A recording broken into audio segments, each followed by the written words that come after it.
You greedy little daughter always thought Daddy's money would keep you comfortable forever, didn't you? Well, surprise. Things have changed. Those were the words that greeted me at my father's funeral reception, delivered with a sickeningly sweet smile by a woman wearing a designer black dress that probably cost more than most people's monthly salary. My name is Catherine Pierce. I'm 34 years old, an estate planning attorney specializing in probate law, and I live in Charleston, South Carolina. The woman speaking to me was Vivian Blackwood, my father's bride of exactly 4 months and 3 days.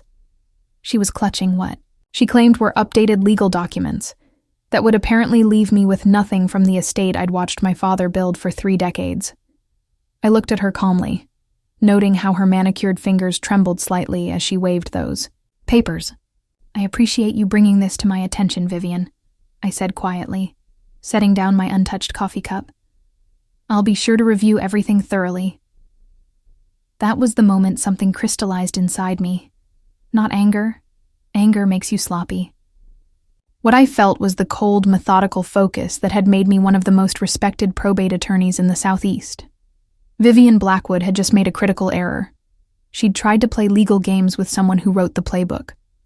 My relationship with my father, Harold Pierce, wasn't just built on blood. It was built on respect, shared work, and 34 years of genuine partnership. Dad started Pierce Construction with nothing but a borrowed truck and an unshakable work ethic in 1987. By the time I was old enough to hold a level, I was spending summers learning the business from the ground up. Dad wasn't just successful. He was methodical about protecting that success. Katie, he'd tell me while we reviewed contracts in his home office, the difference between wealth and poverty is often just paperwork. Good paperwork protects everything you've built. That's why I went to law school. That's why I specialized in estate planning. That's why every document Dad ever signed crossed my desk first. We'd updated his will just 18 months ago, after my mother passed from cancer. The document was airtight. $2.3 million in assets, split between charitable donations and a trust fund that would secure my future while ensuring Dad's construction company continued operating and employing the 47 people who depended on it. Every page was notarized, witnessed, and filed with meticulous precision. But then, at 68 years old, my father met Vivian Blackwood at a charity gala in February. Vivian was 42, blonde, and possessed what I can only describe as predatory charm. She'd moved to Charleston 6 months earlier, claiming to be a wellness consultant, whatever that meant. Within 2 weeks of meeting Dad, she was spending every evening at his house. Within a month, she'd moved in. Within 3 months, they were married in a courthouse ceremony I learned about via text message. She makes me feel young again, Katie, Dad had said during our last real conversation. I know it seems fast, but at my age, why wait? I'd bitten my tongue, smiled, and said I was happy for him. As an estate attorney, I'd seen this pattern dozens of times. Older widowers, younger women, sudden marriages, and families torn apart over money they'd never earned. But this was my father, and I respected his right to make his own choices. What I didn't know, what I couldn't have known, was that Vivian had been making choices of her own. The signs were subtle at first. Dad started missing our weekly dinners. When I'd call Pierce Construction, his secretary mentioned he'd been distracted, signing documents without his usual careful review. The financial statements he'd always shared with me stopped coming. When I asked about them directly, Dad seemed confused, claiming he'd streamlined his paperwork process with Vivian's help. The final red flag came 2 weeks before his heart attack. Dad called me at 11:30 p.m., sounding disoriented and asking why there was money missing from his business account. When I offered to come over and review his records, he suddenly changed tone, saying everything was fine and he'd figured it out. Harold Pierce died of a massive coronary at 6:43 a.m. on a Tuesday morning in November. Vivian found him in his home, office, slumped over a desk covered with papers she claimed were private business matters that didn't concern anyone else. The funeral was tasteful but rushed. Vivian insisted on a quick service, claiming Dad had wanted no fuss. She wore that expensive black dress, accepted condolences with practiced grace, and made a point of mentioning to everyone that she was now the primary heir to Dad's estate. That's when she cornered me at the reception with her little speech about greed and changed circumstances. The next morning, I drove to my office at Whitman, Roberts & Associates and did what I do best. I investigated. The original will was in my office safe, the real one, with Dad's actual signature, dated 18 months ago. Vivian's updated documents were dated just 6 weeks ago, allegedly signed at a time when Dad was on medication that affected his cognitive function. But I needed more than suspicion. I needed evidence. I started with the signature. 27 years of reviewing my father's handwriting had given me an expert eye for his quirks. The way he dotted his I's, the slight tremor in his hand from an old construction injury, the specific way he formed capital letters. The signature on Vivian's documents was close, very close. But the tremor was wrong, and the pressure was too consistent. I contacted Miranda Chen, a forensic handwriting analyst I'd worked with on contested wills. I need absolute certainty, I told her, providing samples of Dad's genuine signatures spanning the past 5 years. Miranda's analysis took 3 weeks. When she called with results, her voice was grim. Catherine, this signature was traced. Someone used a light table or similar method to copy your father's handwriting, but they couldn't replicate the natural variations in pressure and stroke speed. This is definitely forged. That was evidence. Now I needed motive. Pierce Constructions. Financial records told a story that made my blood run cold. In the 4 months between Dad's marriage and death, $347,000 had been moved from business accounts into personal accounts controlled by Vivian. The transfers were authorized with Dad's signature.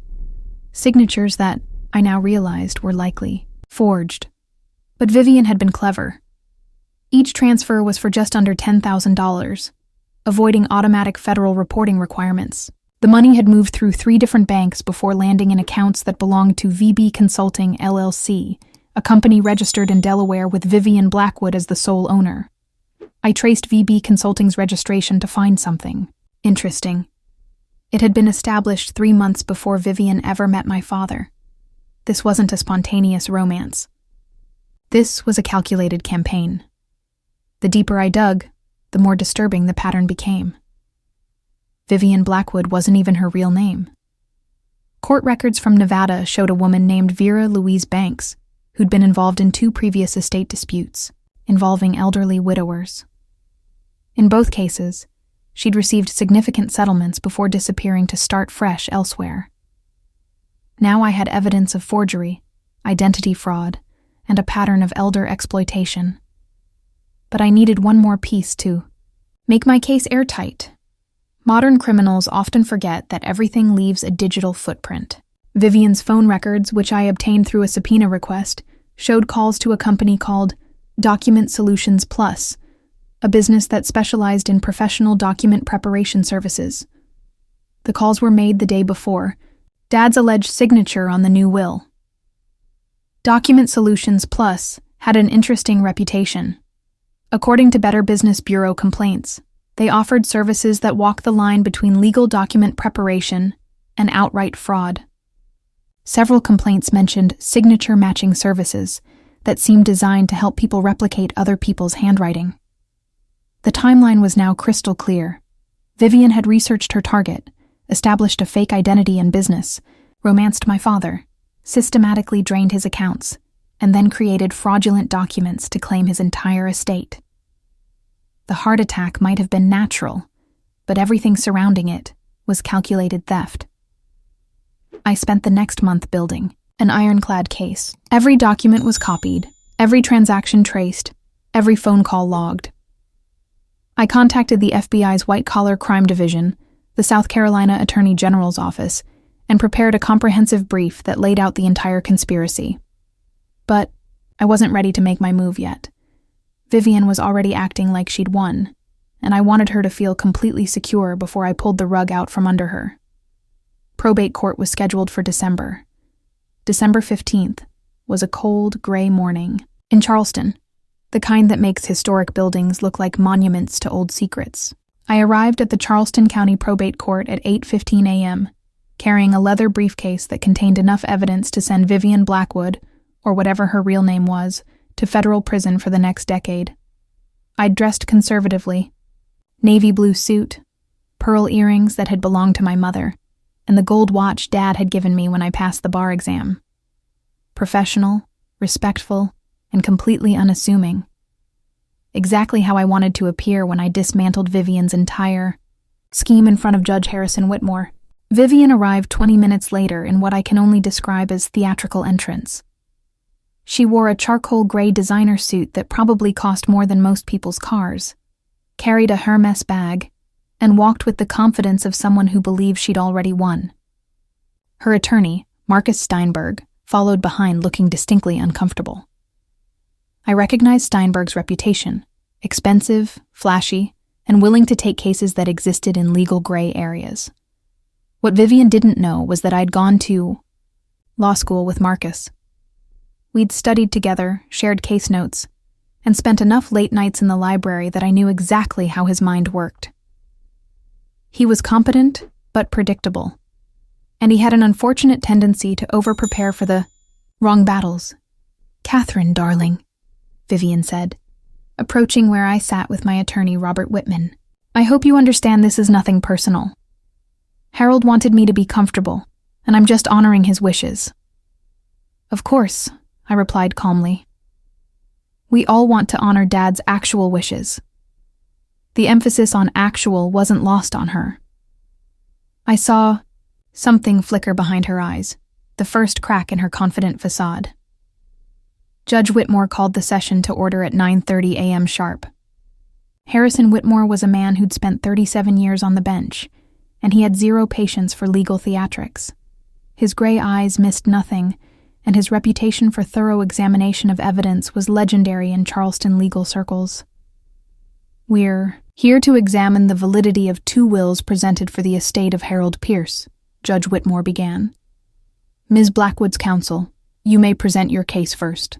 Steinberg stood, straightened his tie, and launched into what I immediately recognized as a classic misdirection strategy.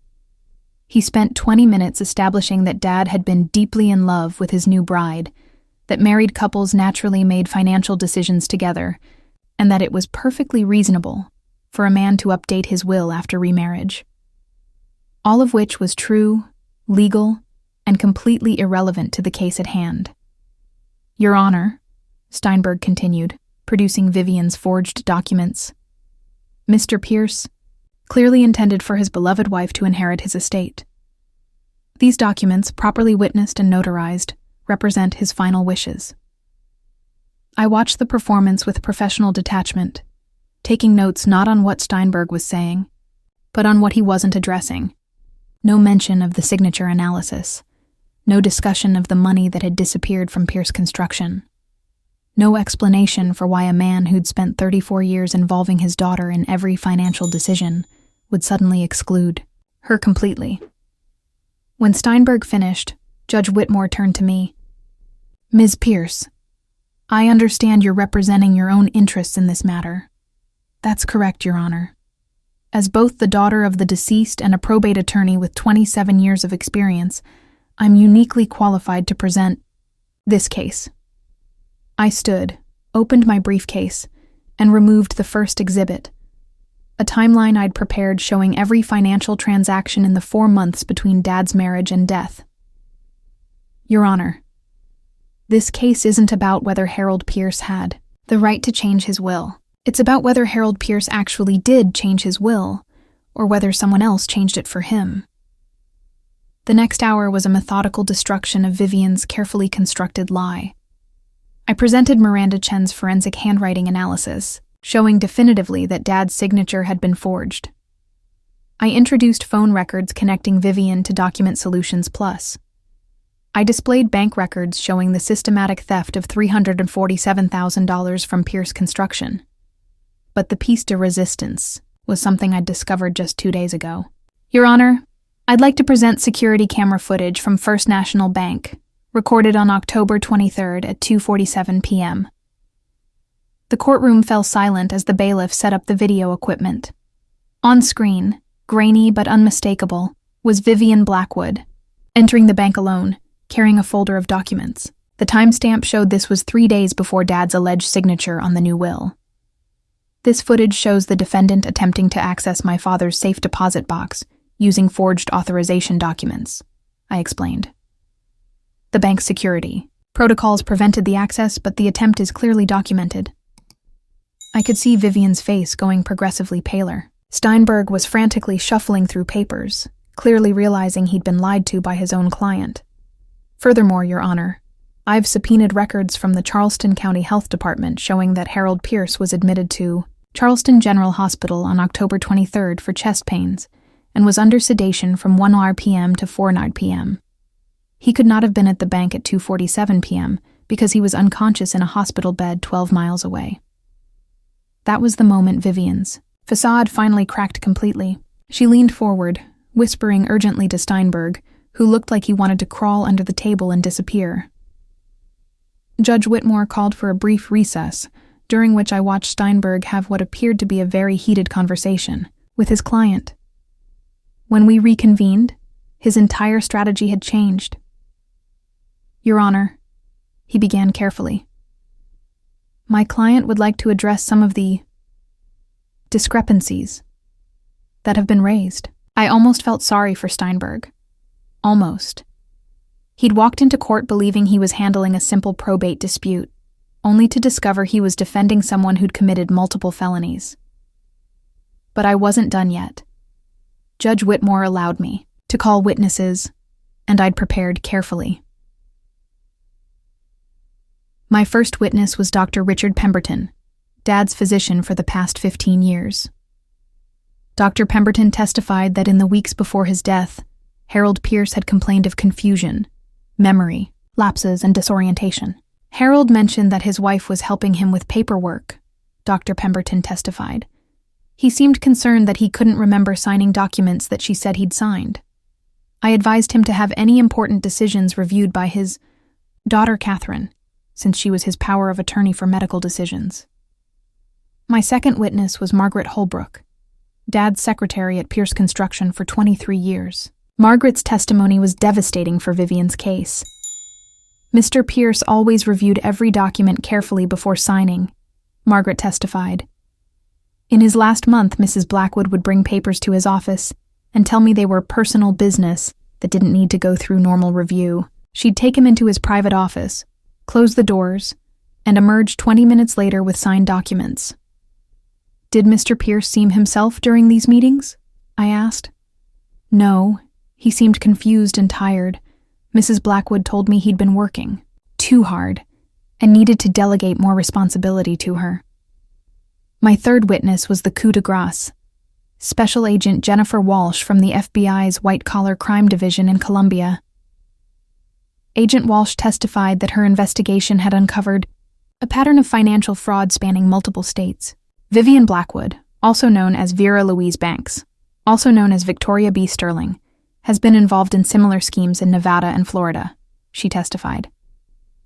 Her pattern involves targeting recently widowed men with significant assets, marrying them quickly, and systematically draining their accounts while preparing fraudulent estate documents. The courtroom was dead silent. Vivian sat frozen, staring at the table in front of her. Steinberg looked like he was calculating how quickly he could withdraw from the case. How many victims have been identified? Judge Whitmore asked. 7 confirmed cases, Your Honor, with total financial damages exceeding $3.2 million. When Judge Whitmore called for Vivian to testify on her own behalf, the careful mask she'd maintained for months finally disintegrated completely. Instead of the composed, grieving widow she'd portrayed for 4 months, what emerged was someone desperate, cornered, and willing to say anything to save herself. Harold was confused in his final months, she began, a statement that directly contradicted everything her own attorney had argued earlier. He needed help managing his affairs. I was trying to protect him from making decisions he'd regret later. Protecting him from his own daughter? I asked during cross-examination. Catherine was pressuring him to leave everything to her. Vivian replied, her voice rising. She was manipulating an elderly man for her own financial gain. It was a desperate gambit, and it backfired spectacularly. I calmly produced copies of every email, text message, and phone record between Dad and me for the past year. The correspondence showed a loving, respectful relationship between a father and daughter who genuinely enjoyed each other's company and shared business interests. Ms. Blackwood, I continued, if you were protecting my father from manipulation, can you explain why $347,000 disappeared from his business accounts into companies you controlled? Harold asked me to help him diversify his investments into fake companies that existed only on paper. They weren't fake companies. VB Consulting, LLC has no business address, no employees, no clients, and no business activities other than receiving money from Harold Pierce's accounts. What services did this company provide to justify $347,000 in payments? Vivian couldn't answer. She sat there, mouth opening and closing like a fish out of water, while Judge Whitmore waited with the patience of someone who'd seen every possible courtroom drama in his 37 years on the B. But I wasn't finished. I'd saved the most damaging evidence for last. Your Honor, I'd like to present one final piece of evidence. A recording made by Harold Pierce on his personal phone, dated October 28th, less than a week before his death. I'd found the recording on Dad's phone after the funeral.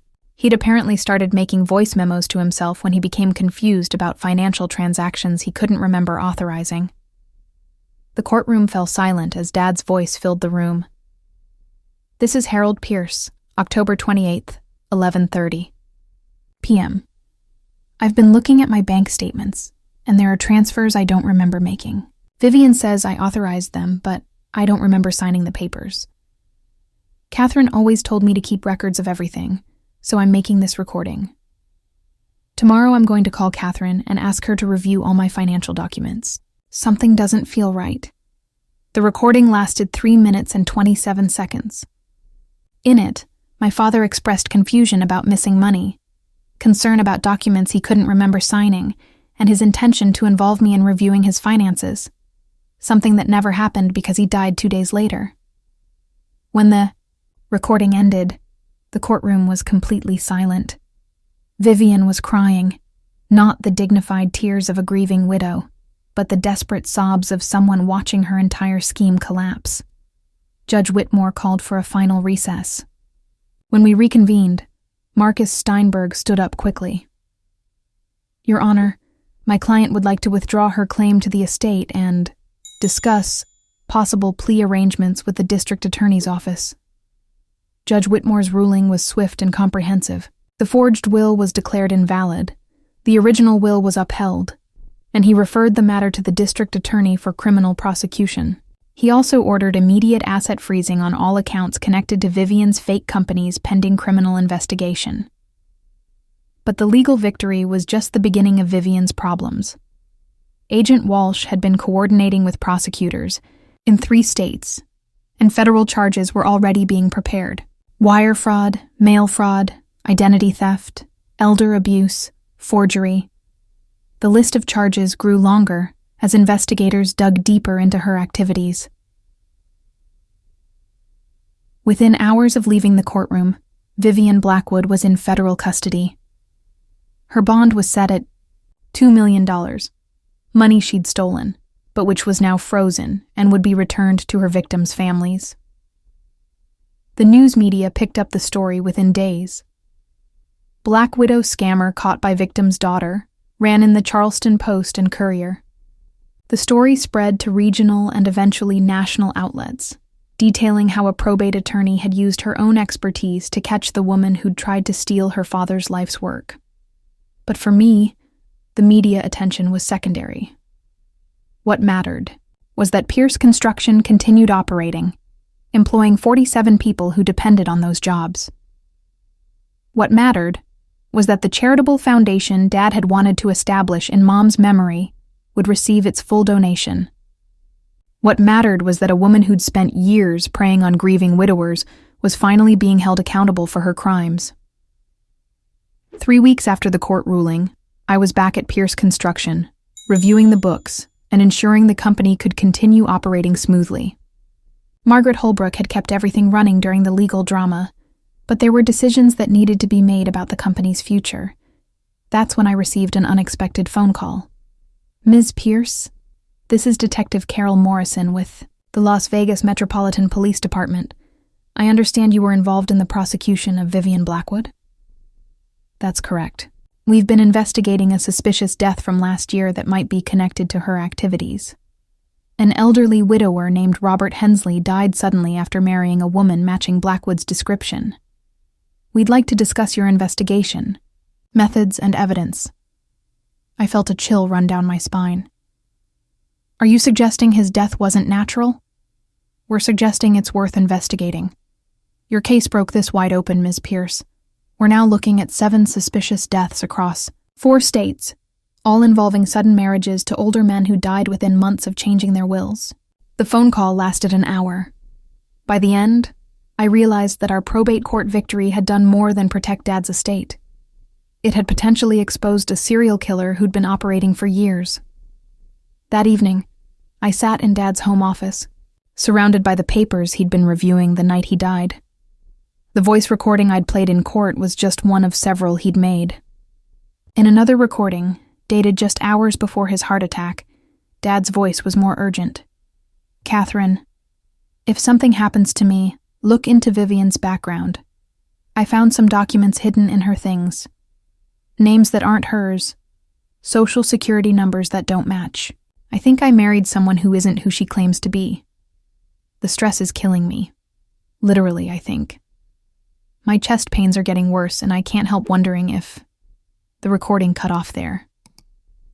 Dad had died before he could finish his thought, before he could call me, before he could expose what Vivian really was. But now I knew the truth was bigger than financial fraud.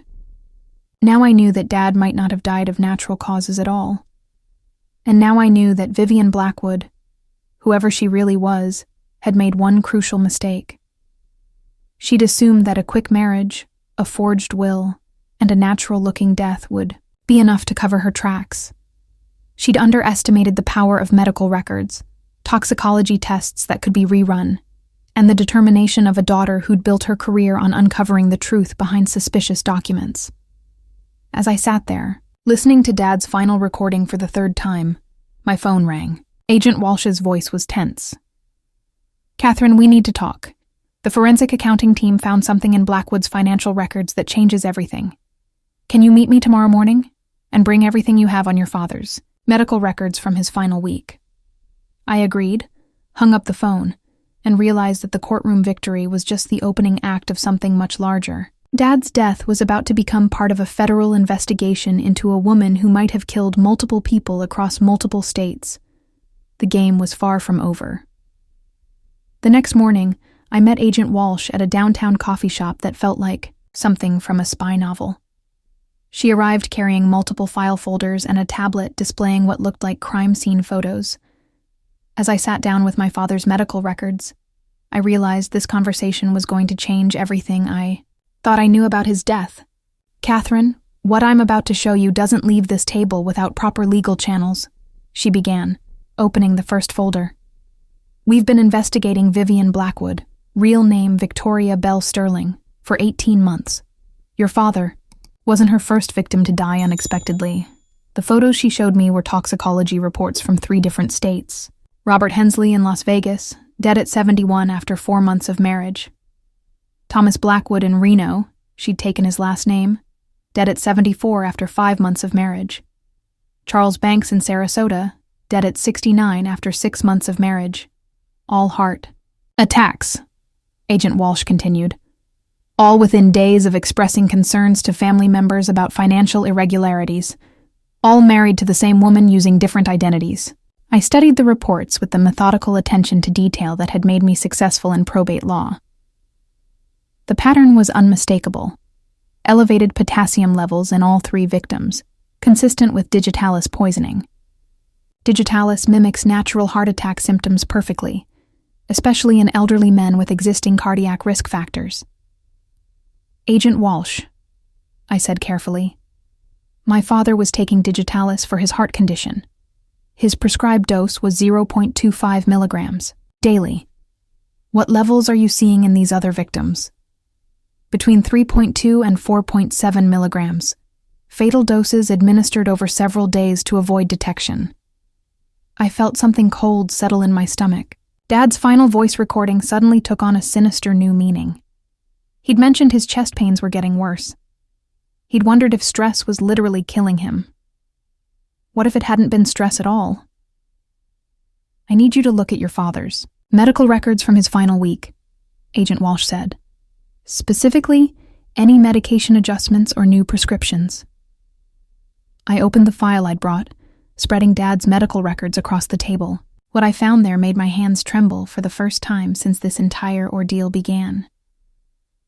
Dr. Pemberton's notes from Dad's final appointment, 5 days before his death, showed something I'd missed during the original review. Dad had complained of increased fatigue, confusion, and irregular heartbeat.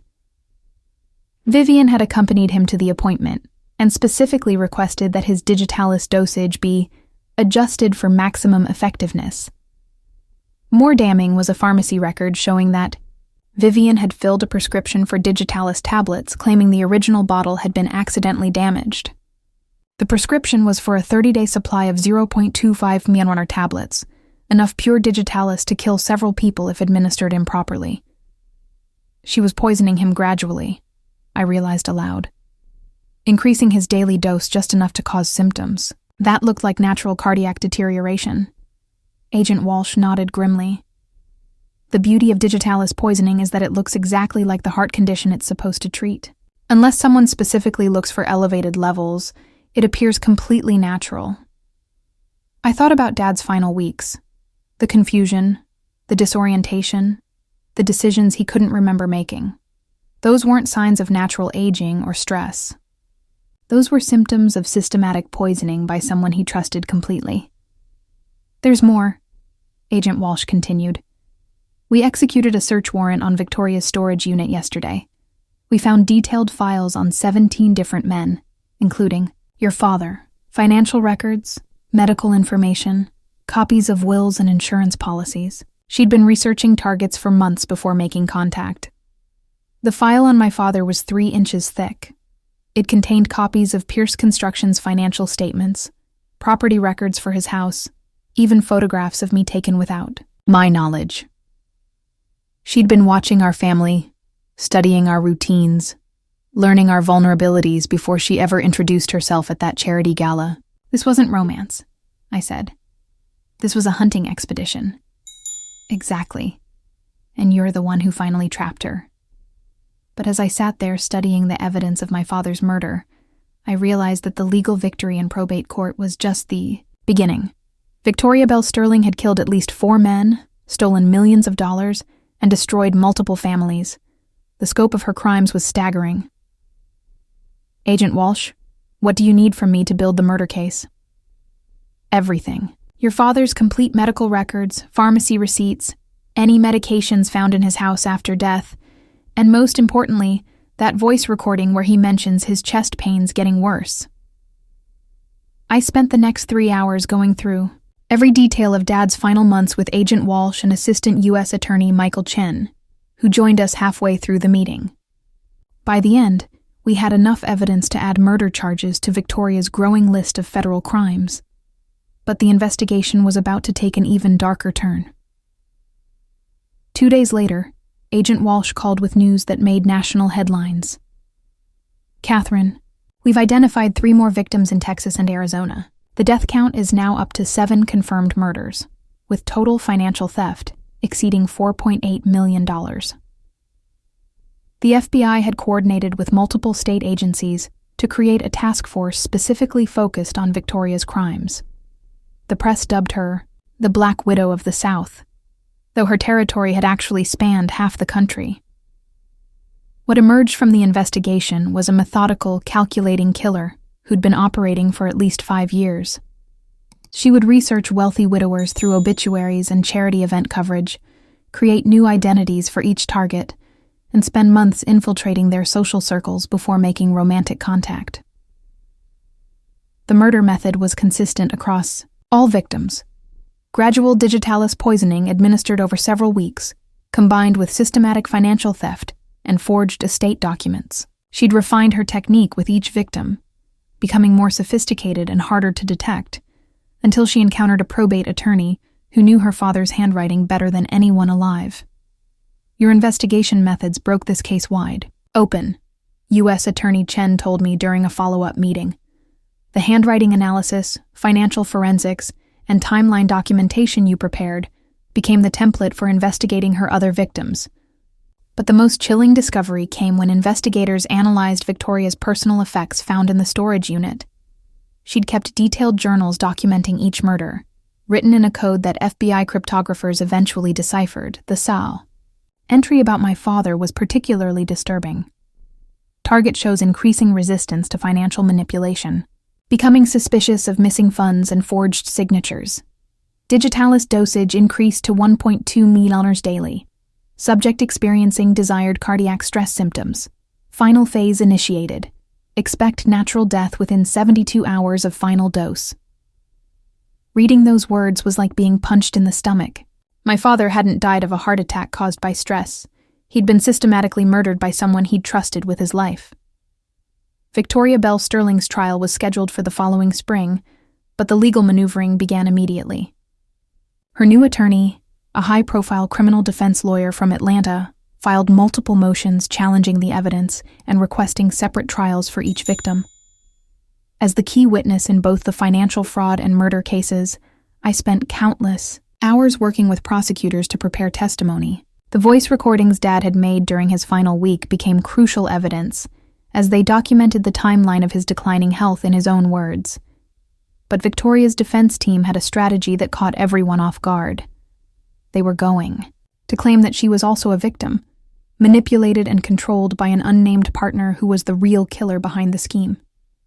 It's a desperate move, Prosecutor Chen explained, but it could create reasonable doubt if we're not prepared to counter it effectively.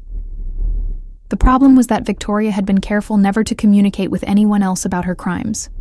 Phone, records, emails, and financial transactions all pointed to a lone operator. If she could convince even one juror that she was being coerced by someone else, she might avoid the death penalty.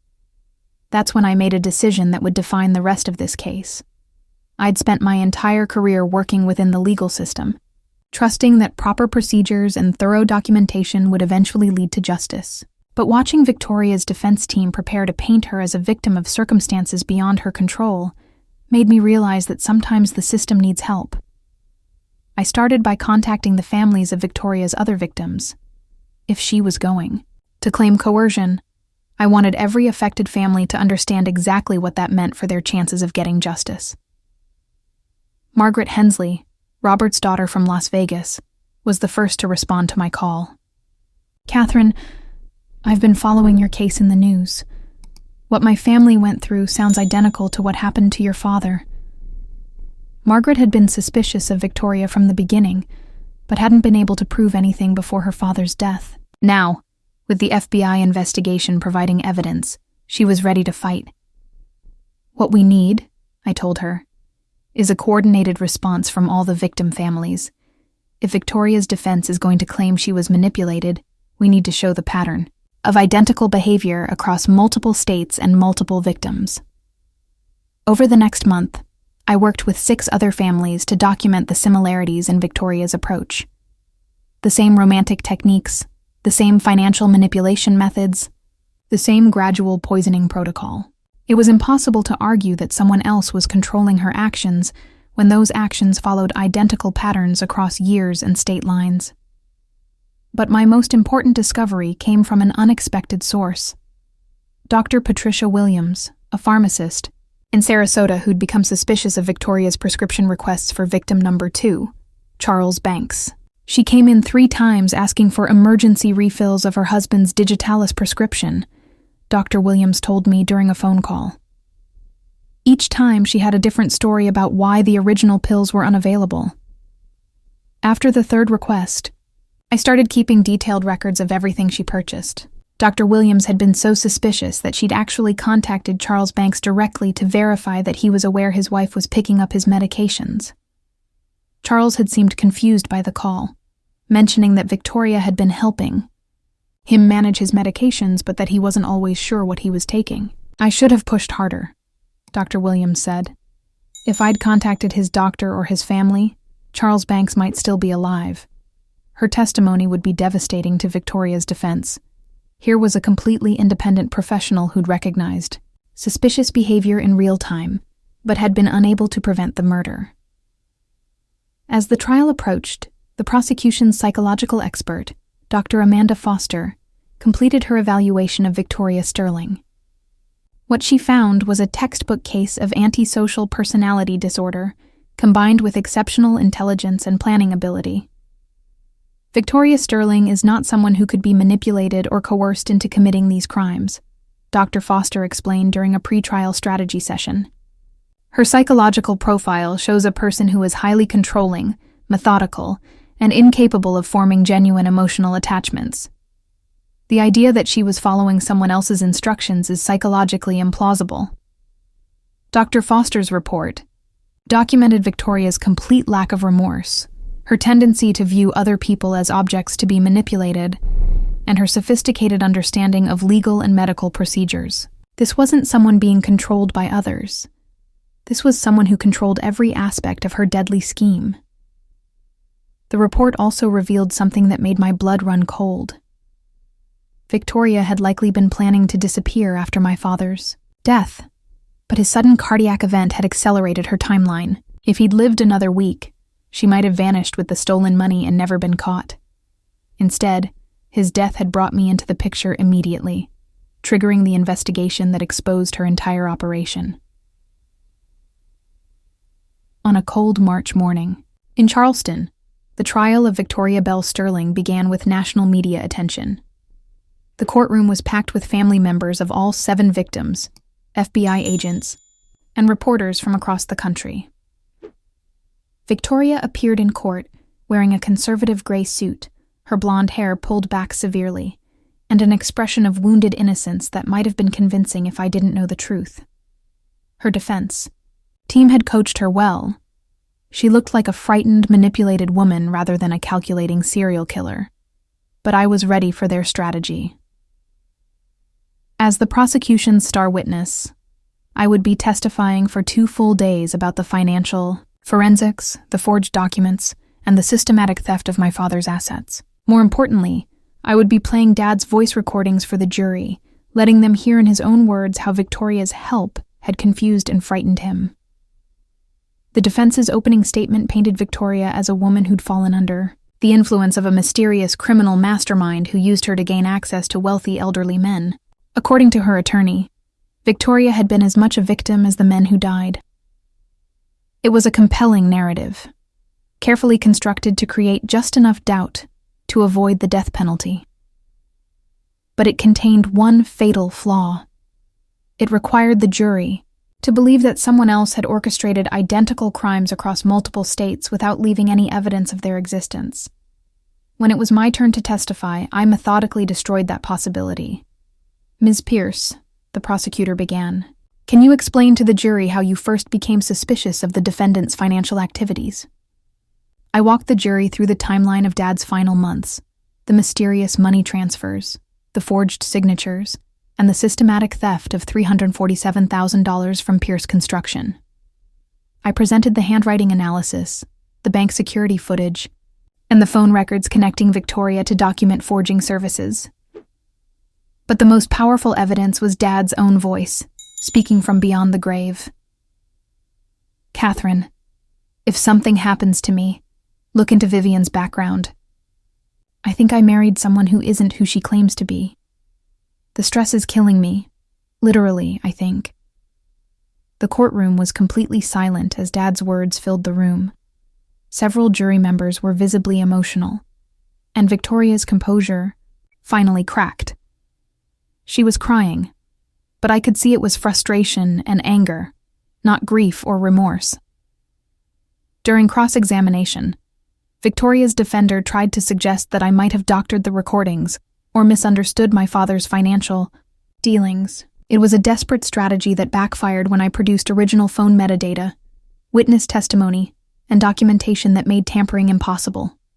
Ms. Pierce, the defense attorney asked, isn't it possible that your father was confused about his financial decisions due to his age and medical condition? No, I replied calmly. My father was 68 years old, had been successfully running a construction company for 30 years, and had never shown any signs of cognitive decline until he began exhibiting symptoms of digitalis poisoning. His confusion wasn't caused by age, it was caused by the defendant systematically poisoning him. The defense attorney's face went pale. He'd just given me an opening to introduce the murder evidence during what was supposed to be testimony about financial fraud. After 6 days of testimony from 17 witnesses, including FBI agents, forensic experts, and family members of all 7 victims, the jury deliberated for less than 3 hours. Guilty on all counts. 7 counts of first-degree murder, multiple counts of fraud, identity theft, and elder abuse. The evidence had been so overwhelming that not even Victoria's skilled defense team could create reasonable doubt. But the most satisfying moment came during the sentencing phase, when Judge Whitmore addressed Victoria directly. Ms. Sterling, you preyed upon men who had recently lost their lifelong partners. Men who were vulnerable and looking for companionship in their final years. You betrayed their trust in the most fundamental way possible, stealing not only their money, but their lives. The court sentences you to death for the murders, with additional life sentences for the financial crimes, to be served in federal prison. Victoria showed no emotion as the sentence was read. Even facing death, she remained the cold, calculating predator she'd always been. As I left the courthouse that day, I was approached by Margaret Hensley and the other victims' family members. We'd become a close-knit group during the trial, united by our shared experience of Victoria's predatory behavior. Catherine, Margaret said, your father would be proud of what you accomplished here. You didn't just get justice for him, you got justice for all of them. 6 months after Victoria Sterling's conviction, I was back in Dad's home office, finally ready to complete the work he'd been doing the night he died. Pierce Construction was thriving under new management, employing 53 people and taking on the largest projects in the company's history. The charitable foundation established in Mom's memory had funded scholarships for 12 students, helping them attend college just as my parents had helped me. The legal fees from Victoria's conviction had been recovered from her seized assets, ensuring that every dollar Dad intended for charity reached its destination. But the most meaningful outcome was a change in South Carolina law that I'd helped draft. Harold's Law requires additional verification procedures for sudden will changes by elderly individuals, making it harder for future predators to forge estate documents. I kept Dad's final voice recording saved on my phone, not as evidence anymore, but as a reminder of the importance of listening carefully when someone says they need help. His words had ultimately exposed a serial killer and saved other potential victims from Victoria's deadly scheme. As I sat at his desk that evening, reviewing the architectural plans for the new Harold Pierce Community Center that would be built, with foundation money, I realized that Dad's true legacy wasn't the money Victoria had tried to steal. It was the lives he'd touched, the business he'd built, and the daughter he'd raised to fight for justice, even when the odds seemed impossible. Victoria Bell Sterling was now on death row in federal prison, where she would spend whatever remained of her life. The Black Widow of the South had finally been caught in a web stronger than any she could weave. The web of evidence, law, and justice that protects us all when people of goodwill decide to fight for what's right. Sometimes karma needs a little help. Sometimes it needs for what's right. Sometimes karma needs a little help. Sometimes it needs